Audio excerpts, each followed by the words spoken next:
Arrancamos una nueva edición de Café Financiero con toda la información necesaria para manejar mejor tu dinero. Hoy tenemos mucha información para todos los ahorristas. Te vamos a contar, por ejemplo, cuáles son los fondos comunes de inversión más rentables de los últimos 12 meses y también vamos a repasar otras alternativas recomendables para el actual contexto económico. Y también vamos a analizar las principales noticias económicas de esta última semana con la visita del economista Carlos Pérez. Quédate con nosotros. Tras la siguiente pausa vamos a regresar con todos estos temas y vamos a responder a todas tus inquietudes.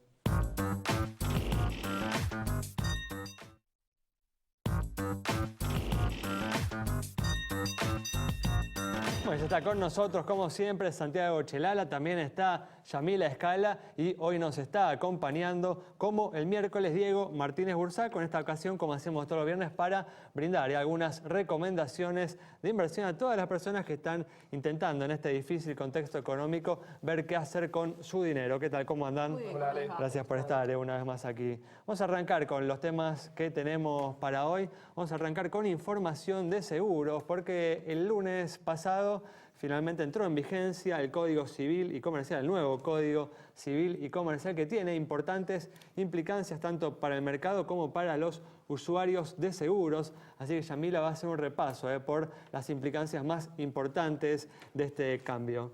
Sí, para la vida misma, muchas cuestiones menores, cosas que son difíciles de entender, pero básicamente, y yendo al día a día y a la importancia, ¿no?, que requiere para una persona comprarse una casa, tener esa posibilidad. Bueno, en lo que refiere a inmuebles, boleto de compra-venta, ¿sí?, el vendedor, el que figura como titular de esa propiedad o ese proyecto de propiedad, va a tener que contratar para el adquiriente, ¿sí?, para el que vaya a comprar esa propiedad, un seguro antifraude, ¿sí?, ante los reiterados casos de proyectos que no se terminan, de cosas que terminan en la nada y que traen problemas monetarios a la gente y encima sobre ese dinero que uno tiene para... Bueno, este seguro antifraude va a tener que garantizar un dinero, ¿sí?, en caso de tener un problema de este tipo, como les comentamos. Y yendo más a lo que es responsabilidad civil, ¿sí?, de transporte público de pasajeros, pero también de automotores en general, un cambio que nosotros venimos, a ver, una cuestión que venimos señalando cada tanto, que muchos lo conocemos y que tiene que ver con esta cuestión de la persona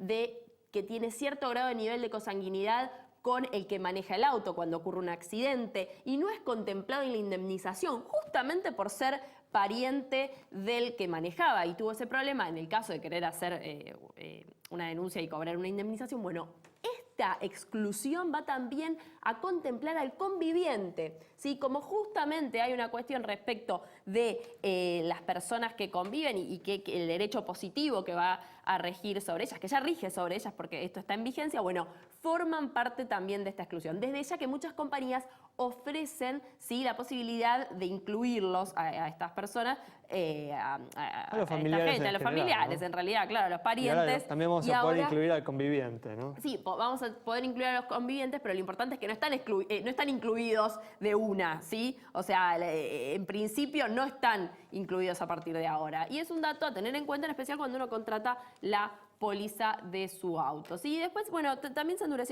endurecieron lo que tiene que ver la inscripción de ART, cosas que no nos tocan tanto en la vida cotidiana, pero quería señalar estas dos fundamentales para tener en cuenta y empezar desde el lado de los seguros también a vivir este nuevo Código Civil y Comercial. Muy bien, perfecto. Bueno, vamos a cambiar de tema y vamos a seguir ahora con información como adelanté hace unos minutos para todos los ahorristas. Vamos a comenzar viendo cuáles son los fondos comunes de inversión más rentables de los últimos 12 meses. Y atención, porque no es fácil ganarle a la inflación con inversiones en pesos. Los plazos fijos, por lo menos en los últimos meses, estuvieron muy por debajo de lo que es la tasa de inflación real. Pero bueno, una alternativa es comprar una cuota aparte de un fondo común de inversión y dejar a un especialista que administre esa cartera. Vemos entonces cuáles fueron los más exitosos en el último año. Fíjense, Consultatio de Constantini, 63.8% de renta. Global Itaú, 43%. Optimum de BNP Paribas, 40%. Capital Markets, 40%. Alfa Renta de ICBC, 39,11%. Todos estos ya están por arriba de lo que es la inflación seguro. Alfa Mega, también de ICBC, 38,3%. Acciones argentinas de HSBC, 38,1%. Gold Performance, Itaú 37, Compass 37 también y con 35.8, perdón, en este caso cierra la lista Cohen Renta Fija Plus de Grupo Cohen Financiero. Bueno, por supuesto, el comportamiento pasado no implica que estas rentas tan altas se vayan a repetir en el futuro, pero es una buena referencia, por lo menos estos fueron los ganadores en lo que hace a lo que es administración de carteras, fondos fijos. Sí, bueno, como acaba de decir Santiago, realmente rentabilidades muy atractivas y en todos los casos significativamente por encima de la inflación que se registró en el mismo periodo. Bueno, justamente aprovechando, ¿no?, que vamos a iniciar esta sección dedicada justamente a brindar recomendaciones de inversión, Diego, te voy a hacer justamente la pregunta, si los fondos comunes de inversión te parecen una opción recomendable, una opción atractiva para los inversores más conservadores. Bueno, Ale, creo que el Fondo Común de Inversión en general es una herramienta noble, un instrumento bastante interesante para aquellos que están dando sus primeros pasos en los mercados de capitales, administrando su dinero e intentando ganarle al flagelo de la inflación. Dentro de la familia de fondos hay mucha variedad, algunos que invierten netamente en acciones, otros que invierten en carteras mixtas. Claro, digo, hay que aclarar, ¿no?, que justamente seguramente la mayoría, si no todos los fondos que acabamos de mencionar, seguramente invierten en acciones, ¿no? Sí, creo que el último que mencionó Santi de Cohen, que era de renta fija, sí, puede ser el único que más o menos estuvo al borde de la inflación e invierte en bonos, pero el resto invierte en acciones. Y para un inversor que recién comienza y que tiene un perfil más bien conservador, quizás el riesgo es elevado, ¿no? Pero de vuelta, para los primeros pasos es interesante porque le dejamos la administración del dinero a un profesional, mientras nosotros adquirimos conocimiento y cuando estamos un poco más experimentados en los mercados de capitales podemos decidir por nuestra cuenta. Y una de esas alternativas es la que comentábamos detrás de cámara, Ale, que era, por ejemplo, el Bonad 2018, un bono dólar link que se ajusta por la devaluación del peso contra el dólar en el mercado oficial y que creo que, dadas las perspectivas de una devaluación futura del peso contra el dólar, puede ser una muy buena inversión para los próximos 2 años. Bueno, una opción entonces para tener en cuenta justamente o los fondos que mencionábamos hace unos minutos o el Bonad, dijiste entonces, lo repetimos. Bonad 2018, que es un bono soberano dólar link que vence en marzo del año 2018. Muy bien, perfecto. Una opción entonces para tener en cuenta. Cerramos de esta manera este bloque. Quédate con nosotros. En instantes estamos de regreso. Bueno, ya estamos aquí con Pablo Colombo en este espacio, como siempre, dedicado a todas tus consultas relacionadas con el cuidado de tu bolsillo. Hoy vamos a hablar de temas previsionales. ¿Qué tal, Pablo? ¿Cómo andás? ¿Qué tal, Alejandro? ¿Cómo estás? Gracias por estar una vez más aquí. Ustedes. Vamos a responder, igual como hacemos siempre antes, una consulta sobre la situación de una entidad bancaria, como es el caso de la pregunta de Tania sobre el Banco del Chubut. Para Tania, entonces, el agente financiero, por supuesto, la provincia patagónica, vemos sus números en pantalla, patrimonio de 1.047 millones de pesos, depósitos por 6.277 millones y resultados positivos, en este caso de 177 millones de pesos. Buenos indicadores de solvencia y también de liquidez, cara sonriente para el Banco del Chubut. Muy bueno, comenzamos, Pablo, con las consultas que nos han enviado relacionadas con temas previsionales. Comenzamos con la consulta de Mercedes, que es docente en la provincia de Santa Fe. Tiene la edad suficiente, nos dice, para jubilarse. Nos aclara 59 años, pero aún no cuenta con los años de aportes requeridos. Nuevamente, en este caso nos aclara, tiene 21 años de aportes. Quiere saber, Mercedes, si con la última moratoria previsional puede iniciar el trámite de jubilación. Lamentablemente no, porque las cajas de la provincia de Santa Fe, como muchas otras cajas del interior del país, es autónoma de la que es Nación, de lo que es ANSES, con lo cual la nueva moratoria no aplicaría a este caso. O sea, con esas condiciones, si dependiera de ANSES podría, pero como depende de la caja de la provincia de Santa Fe. Lo que pasa es que la caja otorgante es la caja que mayor años de servicios, en la cual mayor cantidad de años de servicios tenga, y en este caso va a ser la caja de la provincia de Santa Fe. La buena noticia es que tiene una compensación, como la mayoría de las cajas, de 2 años de exceso de edad se toma 1 año de servicios, con lo cual no va a tener que esperar 9 años para juntar los 30 años de aporte, sino que más o menos prorrateando en 5 años y medio, 6 años, estaría en condiciones de jubilarse. 5 años entonces le faltan a Mercedes. Aproximadamente. Muy bien, bueno, Mercedes, así es la cuestión. Vamos a cambiar rápidamente, vamos a seguir ahora con la consulta de Alberto, que tiene 2 trabajos, ambos registrados y con aportes. Está próximo a jubilarse y quiere saber si tiene derecho a cobrar ambas jubilaciones o tiene que optar por una de ellas. Bien, hay una confusión bastante común de la gente que es el pensar que la jubilación es un porcentaje directo del sueldo y no es así. Es un cálculo bastante complejo que hemos dado en otras ocasiones y que tiene en cuenta como parámetro principal la cantidad de años de servicios y la remuneración de los últimos 10 años promediada y actualizada. Con lo cual se van a sumar los sueldos de los dos trabajos, salvo en el caso de que entre los dos trabajos superara el tope por el cual se hacen aportes, en cuyo caso se va a tomar el tope por el cual se hicieron aportes. Por eso, o sea que se va a considerar ambos salarios y a partir de ahí se va se a hacer hacen el las cuentas cálculo. como cualquier otra jubilación común. Muy bien, perfecto. Bueno, clarísimo, Pablo. Bueno, vamos a seguir ahora con recomendaciones de inversión. En el bloque anterior hicimos una recomendación para los inversores más conservadores, los inversores más tradicionales. Ahora justamente vamos a brindar una recomendación para aquellos más duchos, aquellos que se animan un poco más. Bueno, Alejandro, el mundo está convulsionado, ¿sí? Estamos viendo una apreciación muy fuerte del dólar contra el resto de las monedas globales y sobre todo una caída importante en los commodities. ¿Llegó para quedarse esto o es algo transitorio? En este sentido, un inversor un poco más agresivo del que recomendamos quizás en el bloque anterior podría apostar a una recuperación de los commodities y particularmente en la bolsa argentina hay acciones ligadas al petróleo. ¿Sí? No vamos a hablar de YPF, que es una acción ligada más a la actividad local y a la coyuntura local, sino que tenemos a Tenaris, ¿sí? Una empresa del grupo Techin que produce los tubos de acero sin costura para las petroleras que extraigan el petróleo del suelo y tiene negocios alrededor del mundo, Estados Unidos, en África y en Asia, y entonces me parece que es una buena alternativa para aquellos que tienen un horizonte de inversión 2 años vista y que quieren apostar a una recuperación de los commodities. Bueno, es algo que lo estás viendo seguramente como algo probable, Diego. Sí, yo creo que el nivel de precio de equilibrio, si uno quiere decirlo de alguna manera, del mercado global energético, ubica el precio del petróleo en torno a los $60 y no en torno a los $45 actuales. Así que veo una recuperación, pero quizás en el corto plazo va a estar condicionada por esta suba de tasas que se puede dar en Estados Unidos. De ahí en más creo que es necesario esperar entre 6 a 2 años para estabilizarse y ver una recuperación en los precios de los activos. Por eso una opción con un horizonte de un plazo relativamente más largo que el que quizás estamos acostumbrados aquí en nuestro país. Bueno, vamos a cerrar este bloque ahora respondiendo a una última consulta sobre la situación de una compañía de seguros.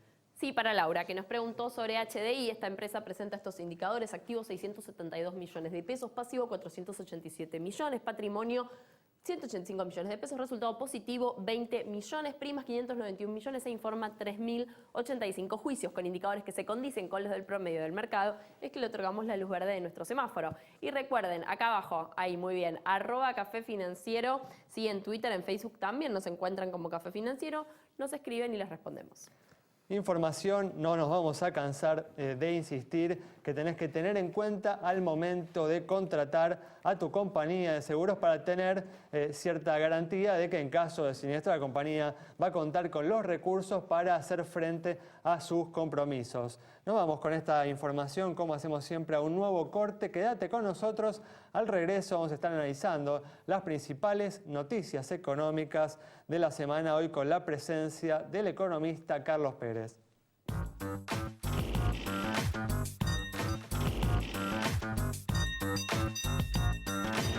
Bueno, ya estamos con la presencia del economista Carlos Pérez para analizar los principales temas económicos de los últimos días. ¿Qué tal, Carlos? ¿Cómo andás? Un gusto estar en este programa. Bueno, gracias por estar. Bueno, una semana en la que justamente el Banco Central, del que vos fuiste director años atrás, se desprendió de una suma recordiaria de dólar ahorro en los últimos días para abastecer justamente la recalentada demanda, ¿no?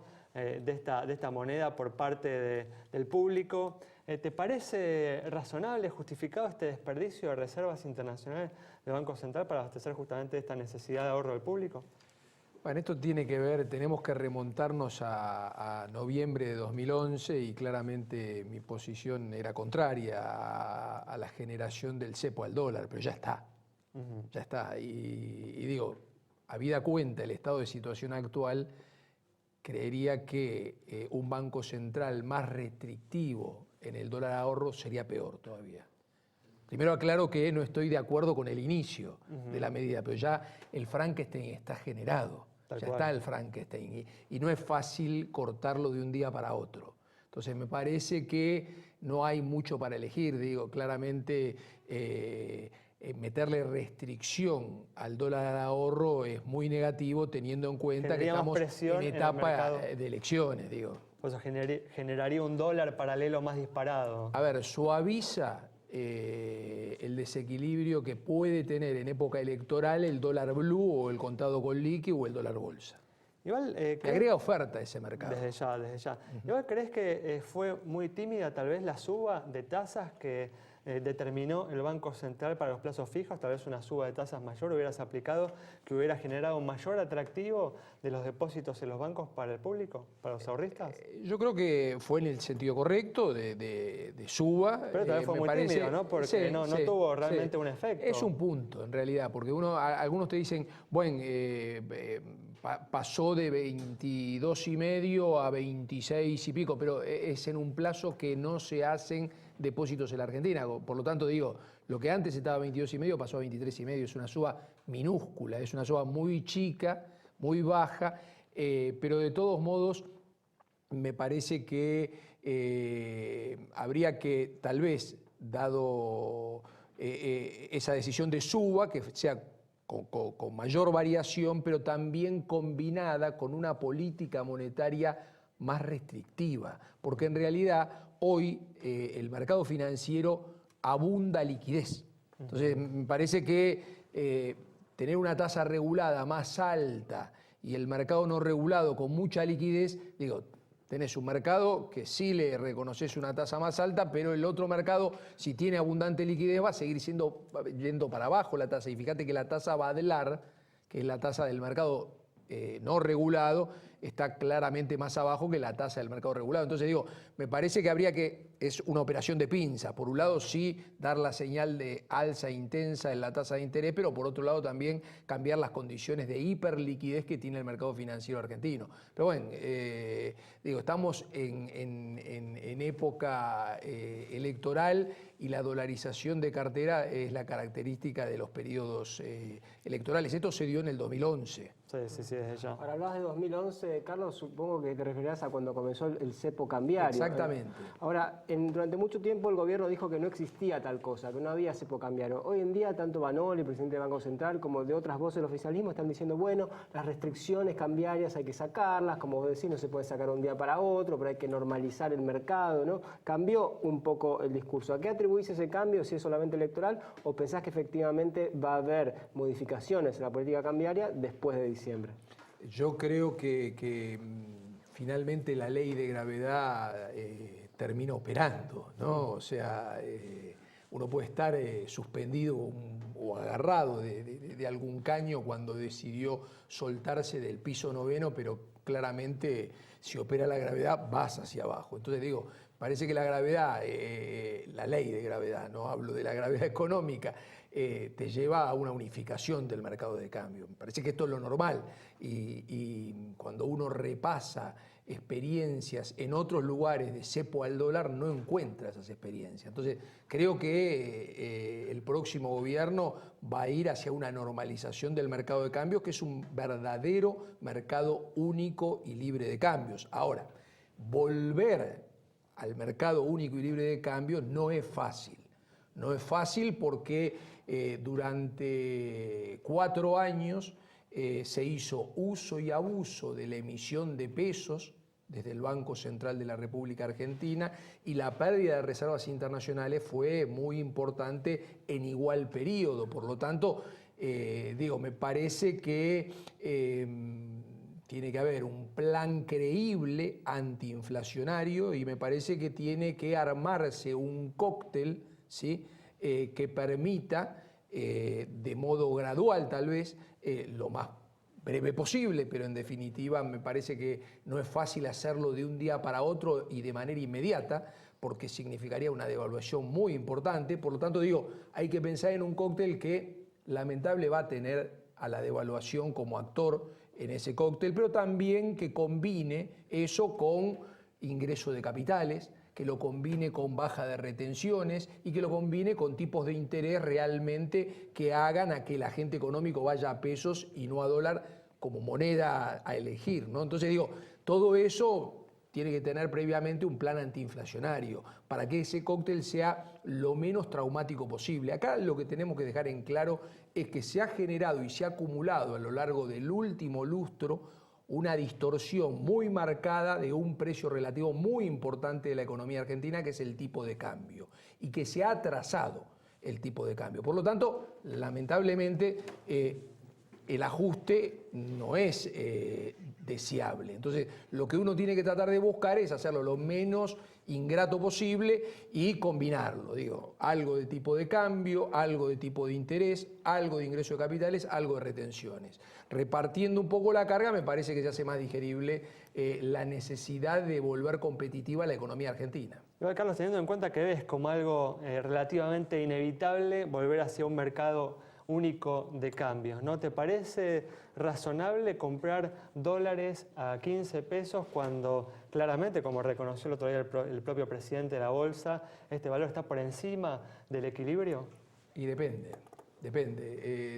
cuál sea el horizonte del agente económico en torno a la unificación del mercado de cambio. Uno puede decir, bueno, en realidad el horizonte son una semana, uno puede decir son 100 días o son 1000 días.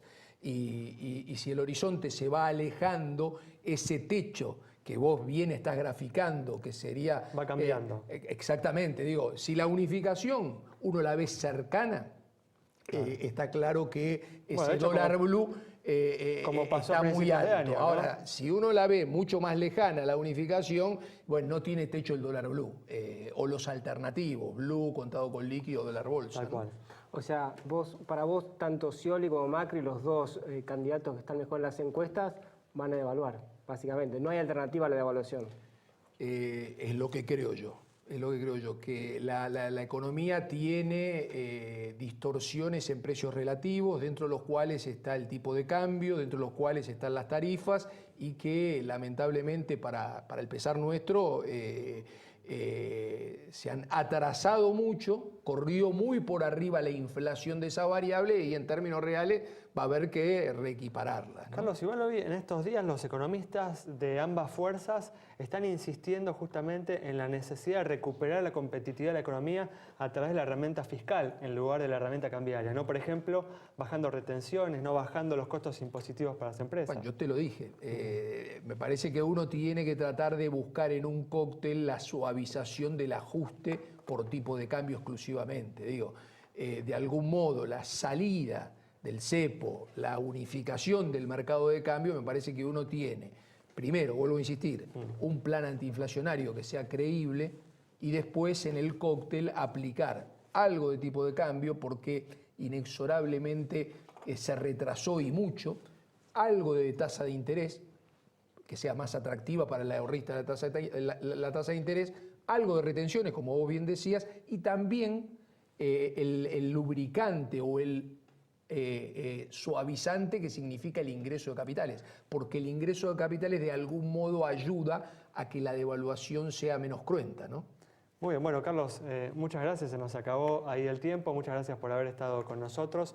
Nos vamos entonces con las opiniones de Carlos Pérez sobre la situación de la economía, lo que puede suceder justamente en profundidad, en detalle, a partir del cambio de gobierno, cuáles son las variables sobre las que tienen que trabajar las nuevas autoridades para lograr sortear la situación con el mayor éxito y el menor dolor posible para la población. Nos reencontramos el próximo miércoles a las 20:30 aquí en Metro.